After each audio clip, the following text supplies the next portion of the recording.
we're doing PPF on this bonnet, and what you've just seen just now was this vent over here has already been cut down, and the plastic garnish that sits over this actually comes up to about here, goes up there. Okay, and because this is a bulk fit scenario, bulk fit meaning that it's straight off the roll, it's not a CNC plotted pre-cut pattern. We just put the piece over the bonnet, and then we cut it out to the right shape, which means that I can now determine where I want the cuts, where I want everything to go, and in a lot of cases it means that it's more of a stealthier sort of finish. So now this is ready to cut. If I don't cut this too quick enough, then what will happen is more and more dirt will just pull up from the static charge, etc. will go through underneath there onto the film. Not that this piece of film is visible anyway once the actual plastic garnish is on there, but anyway, we're still going to cut it. So I just wanted to show you how we go from something like this to something like that.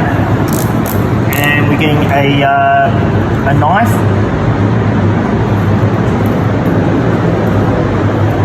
And with some steady hands, using my index finger, this finger here is my guide, and I use that to guide my knife along, so I know exactly where the edge is and how far I want to keep it. Now, so I run a straight line like so.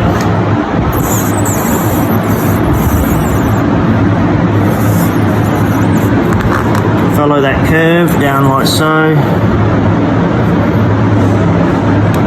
Right, now I'm going to go to my left hand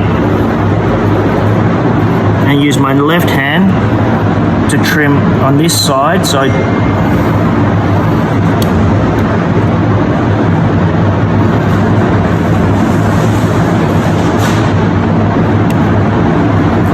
now I'm going to change hands again, back to my right hand. I'm naturally a right-hander.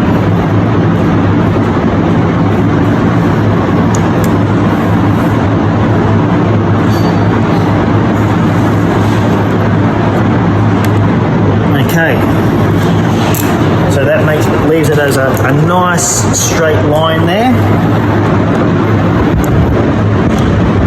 And now the other thing that needs to be done is, because there's a lot of slip solution underneath this, slip solution is like a soap which allows the material to move around without sticking on the bonnet, but now we want it to stick, so as you can see it won't stick. And to make that stick, we now need to flush that out with just water. So I'm going to grab the water, and we're going to flush this out a bit with just plain water to get rid of that soap. Now I've got to be careful because I do not want the water to go past this ridge here. So the reason being is that if it does, dirt that's around here may go into the visible part, which we don't want to see.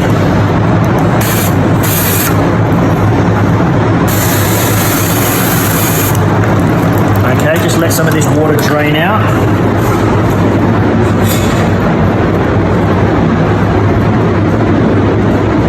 Pop that back down.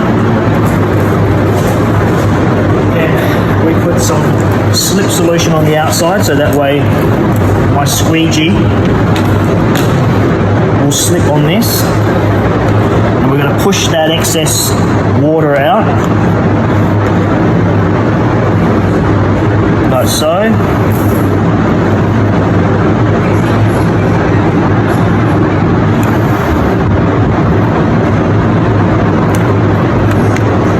As you can see now, that's starting to stick down. Now we need to push that way because there's tension here, and you're going this way, you're not reducing the tension, you're probably adding more. So going in this way means you're pushing the material into it. And look, I haven't even touched the corner, but as I'm pushing in, you can see the material, you can actually see the material relaxing already, that tension I mean, right? Because I'm moving the material in there, which causes less tension, and therefore it's not going to pull as much. Now I use my thumb, try and drain some more of this water out. Put my thumb there to stop the material from pulling back and letting air get through. Move my applicator very quickly and then squeegee back this way. And voila, that curve is down. Right, this is tension. That's pretty tight. Like I'm putting pressure on that. I'm not even. It's not even touching the panel. So to release that pressure again, I'm pushing into the corner. Now using my thumb, I need to get this air out because otherwise, as I let go, air comes straight back in. See, look. So, using my thumb, I'm going to try and get some of this air out.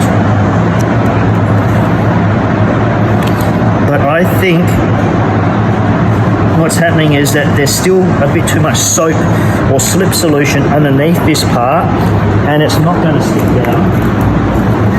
So I need to flush it out a bit more.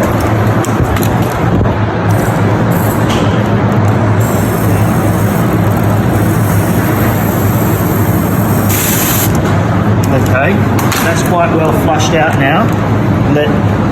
Tip that up just so I can drain some of that water out.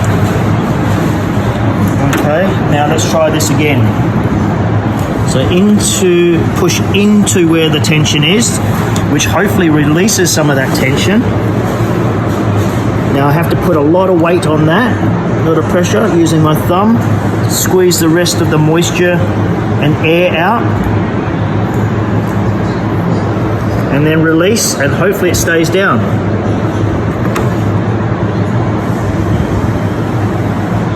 And as you can see, that's now down.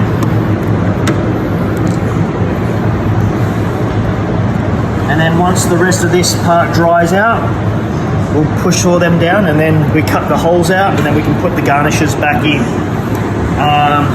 Anyway, that's a nice little tip about PPF. I've got to say thanks to my son Brandon, who's holding the phone and recording this, because it's me and Brandon, my son, who got this bonnet on. So I'm not going to take all the credit because my son's actually helped me out a lot. All right, see you guys.